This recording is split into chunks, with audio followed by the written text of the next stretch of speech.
اللہ تبارک و تعالی نے ہمیں مسلمان پیدا کیا ہے تو ہمارا جو عقیدہ ہمیں سب سے زیادہ مضبوط اور طاقتور بنا دیتا ہے وہ عقیدہ توحید ہے۔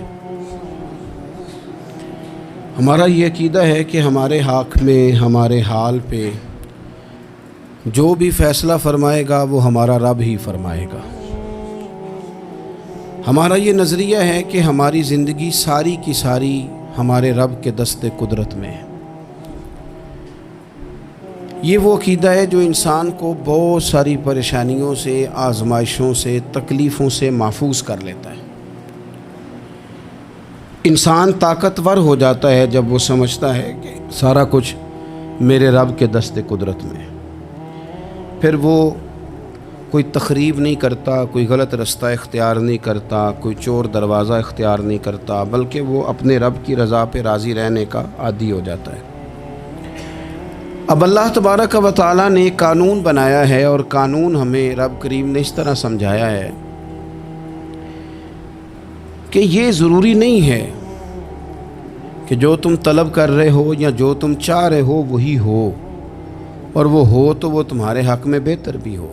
وہ چیز ہے جو انسان کے ذہنی سکون کے لیے، قلبی اطمینان کے لیے، دل کی ڈھارس کے لیے بہت ضروری ہے۔ کوئی ضروری ہے کہ جو ہم چاہ رہے ہوں وہ بالکل ٹھیک ہی ہو اور وہ ہمیں مل ہی جائے؟ یہ کوئی ضروری ہے؟ کبھی بھی اپنی زندگی میں اس طرح کی تڑپ نہ پیدا کریں، ورنہ آپ بے چین ہو جائیں گے۔ آپ کی زبان پر کئی شکوے آئیں گے، کئی شکایتیں آئیں گی، آپ بہت ساری جگہوں پہ نافرمانی والے جملے بول دیں گے معاذ اللہ۔ بس رب جو فیصلہ کرے اس پہ راضی رہنا سیکھیں۔ میں نے قرآن مجید کی آیت پڑھی ہے سورہ انبیاء میں سے، ذرا دیکھیے میرے رب کریم نے قانون کیا بیان کیا۔ فرما کل نفس ذائقۃ الموت، ہر جان نے موت کا ذائقہ چکھنا ہے۔ یہ پہلے یہ جملہ کہا اور اسی سے ملتا جلتا جملہ آخر میں کہا، اور درمیان میں کیا کہا؟ فرمایا کل نفس ذائقۃ الموت، ہر جان نے موت کا ذائقہ چکھنا ہے۔ وَنَبْلُوكُمْ بِالشَّرِّ وَالْخَيْرِ فِتْنَةً، فرمایا ہم تمہیں آزمائیں گے، بھلائی کے ذریعے بھی اور برائی کے ذریعے بھی ہم تمہیں آزمائیں گے۔ وَإِلَيْنَا تُرْجَعُونَ، اور تمہیں ہماری طرف ہی لوٹ کے آنا ہے۔ پہلے کہا ہر نفس نے موت کا ذائقہ چکھنا ہے، آخر میں فرمایا کہ تم ہماری طرف ہی لوٹ کے آؤ، اور بیچ میں کیا فرمایا؟ وَنَبْلُوكُمْ بِالشَّرِّ وَالْخَيْرِ فِتْنَةً، ہم تمہیں برائی کے ساتھ بھی آزمائیں گے، بھلائی کے ساتھ بھی آزمائیں گے، صحت دے کے بھی آزمائیں گے، بیماری دے کے بھی آزمائیں گے۔ نرا زوالی آزمائش نہیں ہوتا، عروج بھی آزمائش ہوتا ہے۔ نری بھوک کی آزمائش نہیں ہوتی، زیادہ پیسے بھی آزمائش ہوتے ہیں۔ انسان کے لیے صرف اس کا کمزور جسم ہی آزمائش نہیں ہوتا، اس کا طاقتور وجود بھی آزمائش ہوتا ہے۔ فرمایا ہم تمہیں آزمائیں گے، بس خیال رکھنا کہ وَإِلَيْنَا تُرْجَعُونَ، لوٹ کر تمہیں ہمارے پاس ہی آنا ہے۔ اور میرے نبی پاک صلی اللہ تعالیٰ علیہ وآلہ وسلم ارشاد فرماتے ہیں، رب جب کسی قوم سے محبت کرتا ہے تو انہیں آزمائش میں مبتلا کر دیتا ہے۔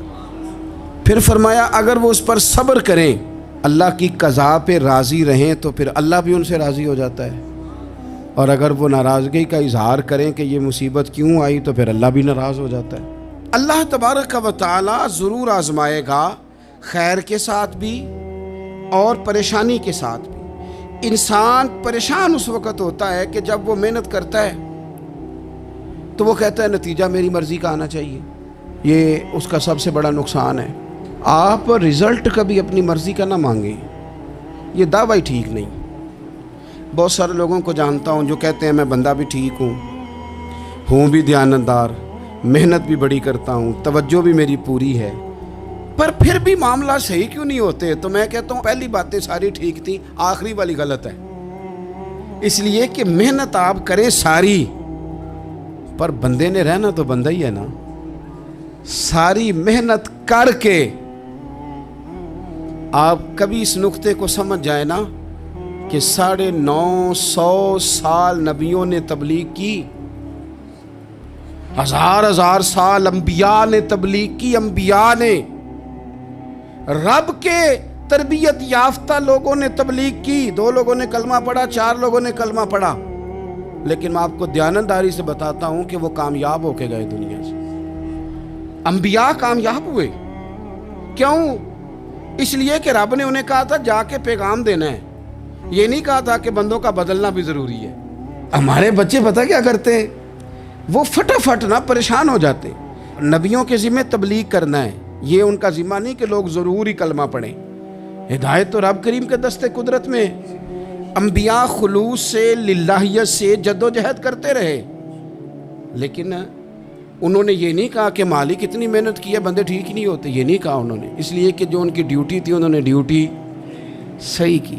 ہم نے اپنی ڈیوٹی کرنی ہے۔ پریشان اس وقت ہوتے ہیں جب نتیجہ اپنی مرضی کا مانگتے ہیں، نتیجہ نہ اپنی مرضی کا مانگے، رزلٹ نہ اپنی مرضی کا مانگے۔ اور جناب پیر صاحب میں فلانا وظیفہ بھی پڑھتا ہوں، فلانا وظیفہ بھی پڑھتا ہوں، فلانا وظیفہ بھی پڑھتا ہوں، دل نہیں صاف ہوتا، تو میں نے کہا یہ تو اللہ نہیں کر رہا ہے۔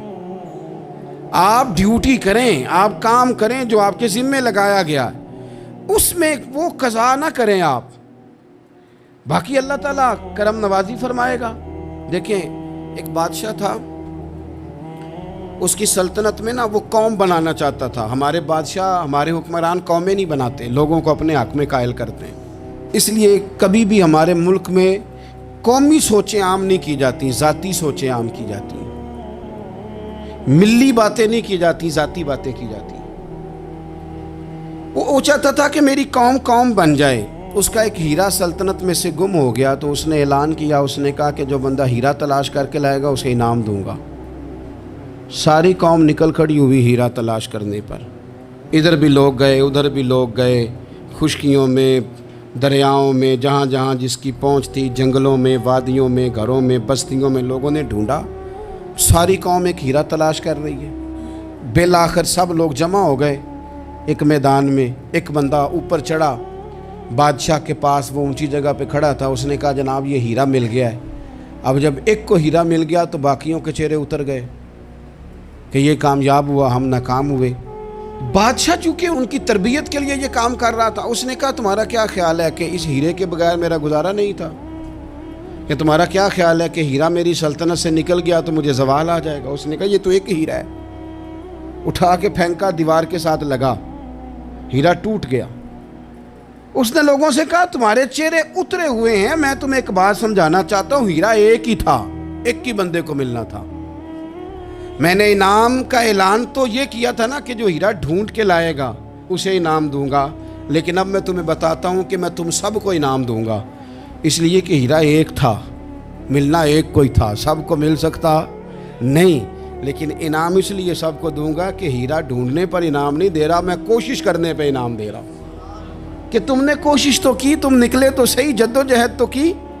کچھ لوگ کہتے ہیں کہ ہمیں ہیرا مل بھی جائے، اور خدا کے بندے ہیرا ایک ہے، ہیرا ملنا کمال نہیں، محنت کرنا کمال ہے۔ ہم نہ تیار نہیں ہوتے۔ اللہ فرماتے ہیں میں نے آزمانا ہے، میں نے آزمانا ہے، تم نے سفر جاری رکھنا ہے، لیکن یہ ضرور یاد رکھنا کہ وَإِلَيْنَا تُرْجَعُونَ، لوٹ کے تمہیں میرے پاس ہی آنا ہے، تم نے لوٹ کے ادھر آنا ہے، اس بات کو ذہن میں رکھنا۔ حضرت عبداللہ بن عباس رضی اللہ تعالیٰ عنہ اس حدیث کے راوی ہیں، المعجم الکبیر کی یہ حدیث ہے۔ اللہ کے پیارے رسول صلی اللہ تعالیٰ علیہ وسلم ارشاد فرماتے ہیں کہ جس بندے کو 4 چیزیں مل گئی نا، اسے اللہ تعالیٰ نے دنیا اور آخرت کی بھلائیاں عطا فرما دی۔ 4 چیزیں جس شخص کو نصیب ہو گئی۔ یا رسول اللہ کون سی؟ حضور فرماتے ہیں جس کو شکر کرنے والا دل مل گیا، اور کریم محبوب فرماتے ہیں جسے اللہ تعالیٰ کا ذکر کرنے والی زبان مل گئی، اور حضور فرماتے ہیں جسے مصیبت پر صبر کرنے والا بدن مل گیا، اور جسے ایسی بیوی مل گئی جو نہ اس کے مال میں خیانت کرے گی، نہ اس کی عزت میں خیانت کرے گی۔ جسے یہ 4 چیزیں مل گئیں وہ خوش نصیب ہے، دنیا بھی بن گئی، آخرت بھی بن گئی۔